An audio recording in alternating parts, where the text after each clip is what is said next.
Je crois que ce qui a faussé complètement le débat, c'est Bergier et Pauwels.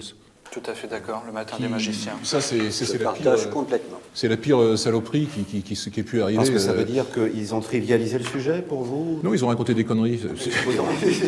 Ils n'ont pas simplement trivialisé le sujet. S'ils n'avaient fait que trivialiser le sujet, c'est-à-dire faire un travail de vulgarisation un peu à la hache, ça aurait encore été moindre mal. Mais sur ce sujet, comme sur d'autres d'ailleurs, ils ont tout bonnement, passez-moi l'expression, avec tout le respect qu'on peut devoir à la mémoire de Louis Pauwels, bidonné le sujet. Oui. C'est inventé de toutes pièces. Bidonné, c'est-à-dire décrédibilisé en le réécrivant, quoi. Ils ont inventé de toutes pièces. La plupart des choses sont inventées de toutes pièces, oui.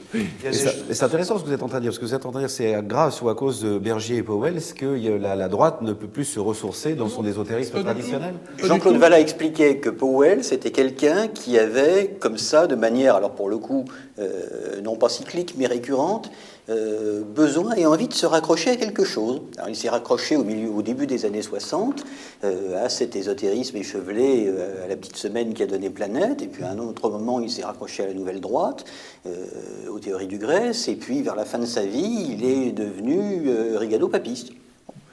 C'était une période de sa vie qui, par ailleurs, lui a permis de se faire un nom qui dépassait la sphère du journalisme, même honorable, et qui a commercialement admirablement bien marché, mais qui a totalement faussé la perspective. Moi, ce que je pense, contrairement à ce que vous avez dit, c'est Pauwels-Bergier n'empêche pas la droite, les droites radicales de se revendiquer d'un ésotérisme. C'est que tout bêtement, il n'y aurait plus d'ésotérisme de droite radicale. Ça disparaît dans les années 50, 60, 50, peut-être même un petit peu avant. C'est quelque chose qui est puissant fin 19e, début 20e, et qui après va sur son déclin. Et il n'y a plus d'ésotérisme de droite radicale intrinsèque. Et tout d'un coup, vous avez Bergier et Pauwels qui sortent leurs livres avec des trucs complètement fumeux, mais qui sont extrêmement médiatisés. Et les journalistes se disent « Ah, c'est ça l'ésotérisme de la droite radicale ». Et donc le sujet est confisqué et décrédibilisé. Ça n'a jamais été l'ésotérisme de la droite radicale. Ça n'a rien à voir. Je suis entièrement d'accord avec Christian Boucher sur ce point. C'est vrai qu'en plus, Pauwels et Bergier, pour écrire leur livre, ont compilé pas mal de publications, dont de la revue internationale sur la société secrète des années 30. Donc ils ont compilé des choses déjà très délirantes et complètement décontextualisées et surtout démonétisées au niveau du contenu. Ils ont fait une espèce de truc, de machin, je ne sais pas trop comment qualifier le livre.